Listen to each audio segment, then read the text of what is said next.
You know, this Ruger Vaquero has been away on a journey. That's why you haven't seen it on the channel. And while it was away, it got bent. But that's not half the story. Stick around and I'll tell you about the journey this Ruger Vaquero has been on.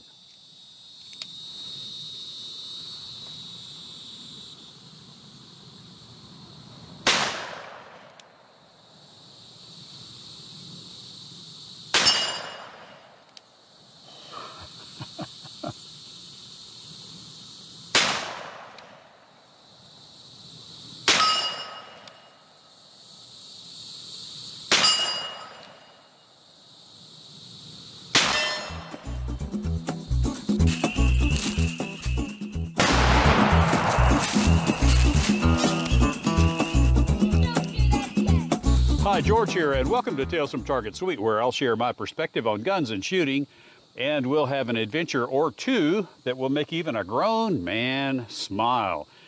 And I did send this Ruger Vaquero off. I sent it back to Ruger customer service because it was shooting to the left, and I tried to adjust the front sight blade as I had done some research, and the sight blade popped out. And so I sent it back to Ruger. And they reworked it substantially.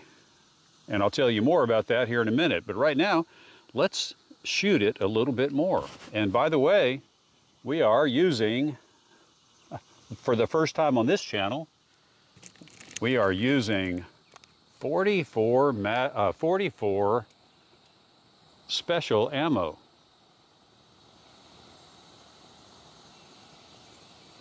I've never loaded 44 special ammo, but these guys are topped with a 240 grain hard cast bullet from Lightning Ammo. So let me get this one unloaded and then I'll load it back up again.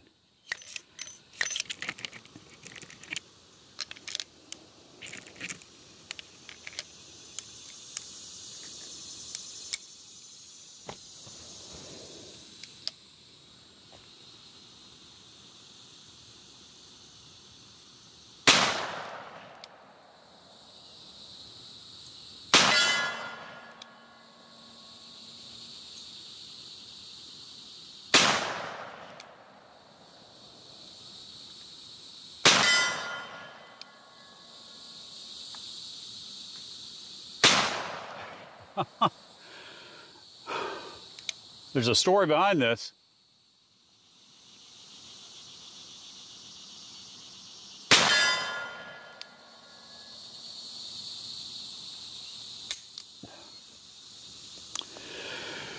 So I sent it back to Ruger to get the front sight blade reinstalled, and even though the gun was shooting to the left substantially, all I really wanted them to do was to put the sight blade back in so I would have my gun back.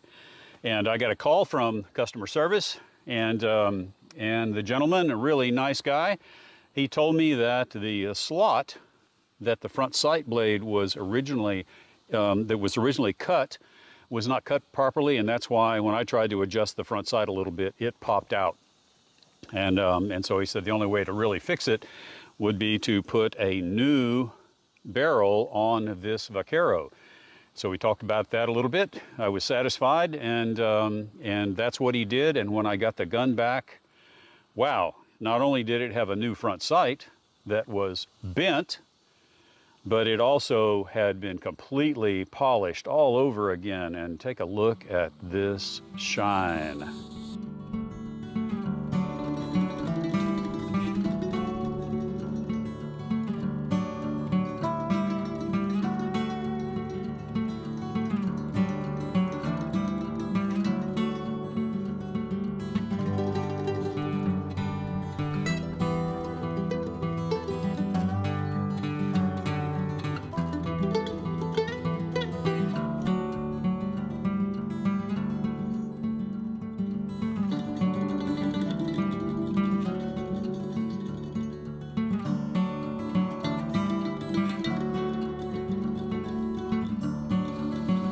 But you can tell that front sight blade is bent, and that's what I was trying to do, because it's bent to the left from the shooter's perspective, and that would move the muzzle over to the right to compensate. And so Ruger did that for me, but unfortunately, the amount that the gun is shooting to the left could not be compensated by a reasonable bend of the front sight, and so it's still shooting way to the left. And so I'm going to make it work.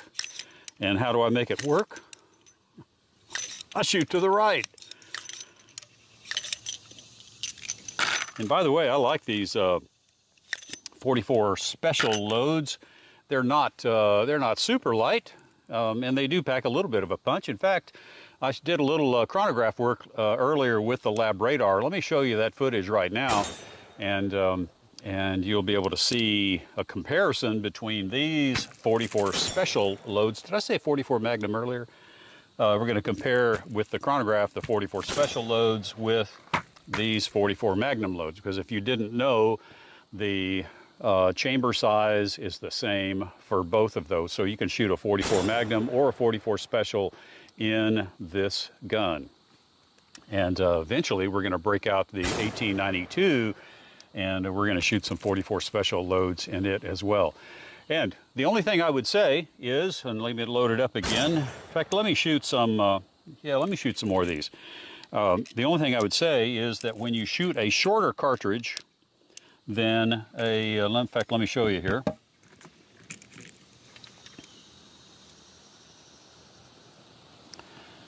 You can see where the case mouth stops on the 44 special right here, and so it will deposit a carbon ring right there at the case mouth length. And then if you shoot too many of these, then when you try to chamber one of these, then this case is going to intersect that carbon ring, and sometimes it gets hard to load. After your 44 special, a lot of 44 special, it's hard to load these. So if you're going to shoot 44 specials in your handgun or carbine, then you need to do some diligent cleaning afterwards. So we'll do that later. But let's get it, let's send some more rounds downrange, and I'm going to see if I can hit some of those reactive targets.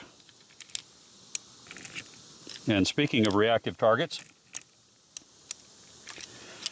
there's 2 cans of tomatoes down there in the grass, and when we get done with everything else, I'm going to set those up. I'm going to shoot one with the 44 special and one with the 44 mag, and we'll be able to tell the difference in energy transfer between a 44 special traveling at and the 44 Magnum traveling at. So, all right, let's see if I can bust some of those reactive targets by shooting to the right, or aiming to the right.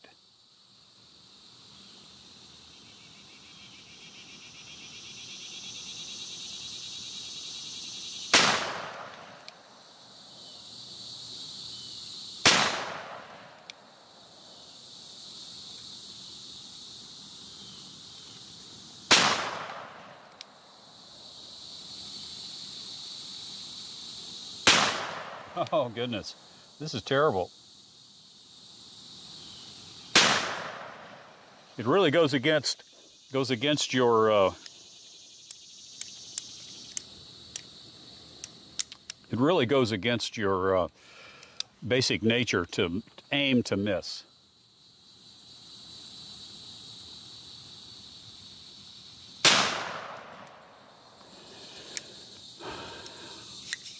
Maybe I'll try that with 2 hands. What do you say?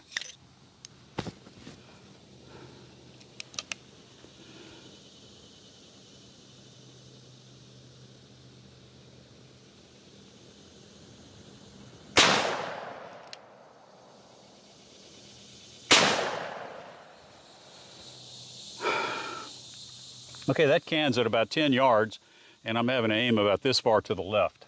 So we'll figure this out as time goes by.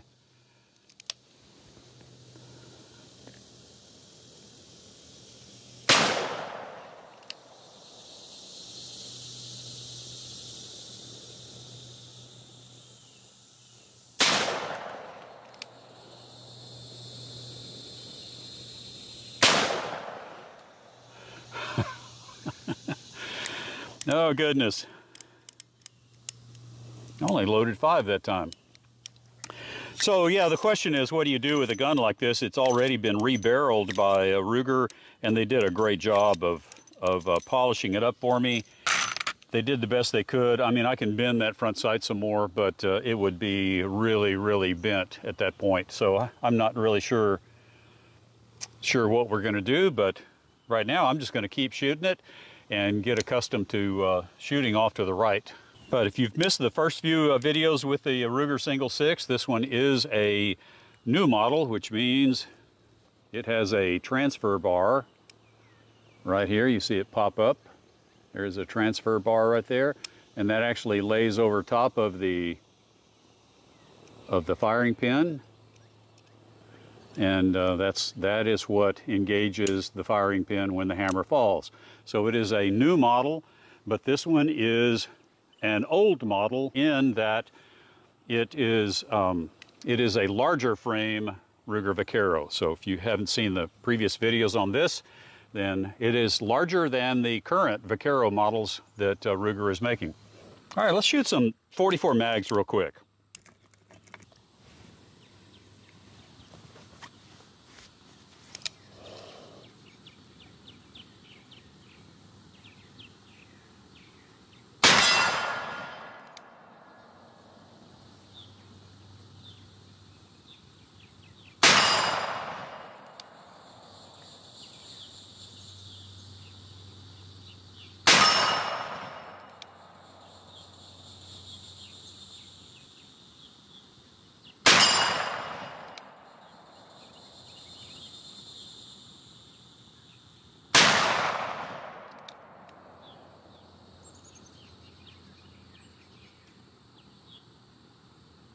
Oh, golly, that was really bad. Arm was tired, and the flinch just had to come out. But anyway, I got all but one of those shots on steel, and so it's possible that this will work.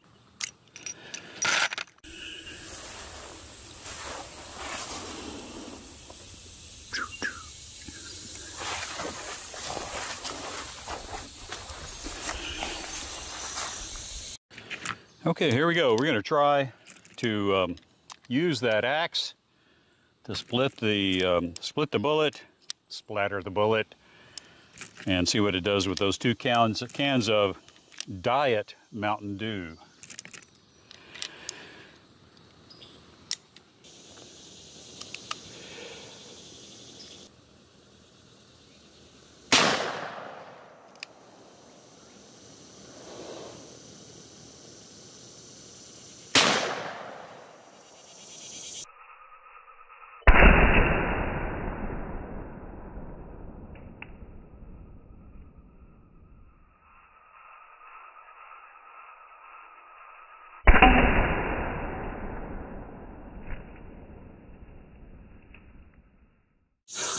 Okay, I got it.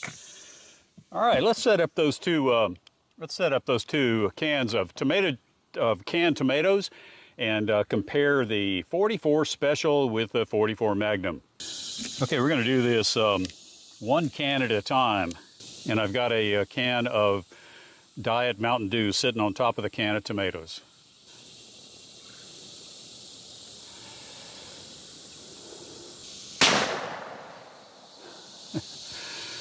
Well, I think that was a center hit.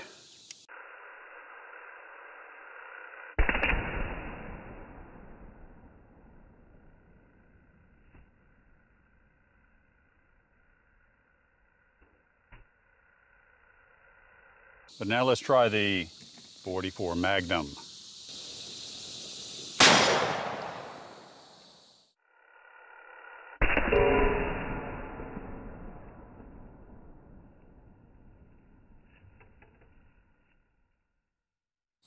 Well, I'll tell you what, that 44 Magnum really did a number on that can of tomatoes, as it should have. Plus, it was shooting an expanding hollow point Hornady XTP, and so it was going to transfer a whole lot more energy through the can, and even busted that that Diet Mountain Dew. Does anybody drink that? But anyway, it busted that Diet Mountain Dew can as well. But thanks for watching, and I don't say this very often, but there's a couple of things that you guys and girls can do for me that really doesn't take any effort at all, and that is if you'll click on that thumbs up, that like button. That helps me a ton with the YouTube algorithm, and I know if a high percentage of people are clicking on the thumbs up, it's either a one mouse click or tapping on the screen of your phone to like the video, then YouTube will share it more and more, and that helps me a lot. And the other thing you can do is subscribe if you haven't. I guess with that, and as the sun reflects off of this highly polished, newly highly polished Ruger Vaquero, with that said, I will see you in the next video. Not sure where I was going with that. See you in the next video.